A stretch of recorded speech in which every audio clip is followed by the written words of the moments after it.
ఇంద్రకీలాద్రిపై దసరా శరన్నవరాత్రులు అంగరంగ వైభవంగా కొనసాగుతున్నాయి. రెండో రోజు గాయత్రీదేవిగా కనకదుర్గ అమ్మవారు భక్తులకు దర్శనమిస్తున్నారు. అమ్మవారిని దర్శించుకునేందుకు భక్తులు భారీగా తరలివస్తున్నారు. అమ్మవారు 5 శిరస్సులతో భక్తులకు దర్శనమిస్తున్నారు. పంచముఖాలతో దర్శనమిచ్చే సంధ్యావందన అధిష్టాన దేవతగా అమ్మవారిని భక్తులు కొలుస్తారు. గాయత్రీదేవి అమ్మవారి విశిష్టతపై మా ప్రతినిధి సురేంద్ర మరింత సమాచారం అందిస్తారు. మన ఈరోజు ఇంద్రకీలాద్రిపై దసరా ఉత్సవాలు ప్రారంభమై ఈ రోజుకు 2 రోజులు అవుతుంది.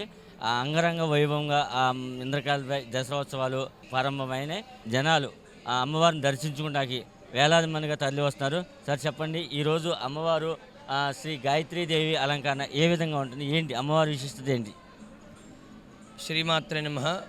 ముక్తా విద్రుమ హేమనీల ధవళ ఛాయేర్ముఖే స్త్రీక్షణై యుక్తామిందు నిబద్ధరత్నముకుటాం తత్వార్థ వర్ణాత్మికాం అనే రూపంగా అమ్మవారు మనకు దర్శనమిస్తున్నది. అంటే అమ్మవారు 5 శిరస్సులతో మనకు దర్శనమిస్తున్నారు. ఒక ప్రత్యేకమైన విభవమైన రూపంతో ఇక్కడ ఆ 5 శిరస్సులకు 5 వర్ణములు అంటే 5 రంగులు. ఆ 5 రంగులు దేనికి సంకేతం అంటే భూమి, అగ్ని, ఆకాశము, వాయువు, జలము, ఈ పంచభూతములకు ఏ వర్ణములైతే ఉన్నాయో ఆ పంచభూత వర్ణములు తన శిరస్సుకు ధరించి జగన్మాత తానే ప్రకృతి స్వరూపంగా మనకి దర్శనమిస్తున్నది.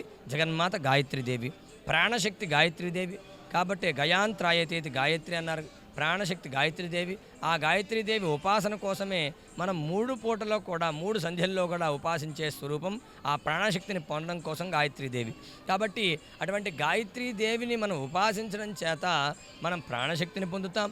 తద్వారా నా గాయత్ర్యా పరమమంత్రం కాబట్టి గాయత్రి మంత్రానికి మించిన మంత్రం ఇంకొకటి లేదు. అటువంటి అమ్మ ఉపాసన చేత మనం జ్ఞానాన్ని, తద్వారా సౌఖ్యమైన ఆనందమైన జీవితాన్ని ఇహంలోనూ పరంలో కూడా ఆ అమ్మనుగ్రహంతో మనం పొందగలుగుతాము. అమ్మవారు 5 శిరస్సులతో 10 చేతులతో హంసవాహినిగా మనకు దర్శనమిస్తూ ఉన్నారు.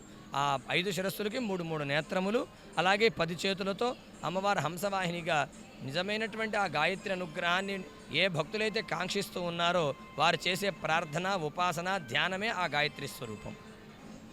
ఏదైతే మనం ఇంద్రకీలాద్రిపై మనం చూస్తున్నామో భక్తులు ఏ విధంగా అమ్మవారి దర్శనానికి వస్తున్నారు. క్యూ లైన్లో అటు తెలంగాణ నుంచి ఏపీ దేశవ్యాప్తంగా అమ్మవారిని దర్శించడానికి వేలాది మంది తరలి వస్తున్నారు. ఈరోజు అమ్మవారు అలంకరణ, శ్రీ గాయత్రీదేవి అలంకరణ, ఇది విషయం. ఇక్కడ ఇంద్రకీలాద్రి నుంచి కెమెరామెన్ సాయితో సురేంద్ర, ఇంద్రకీలాద్రి నుంచి.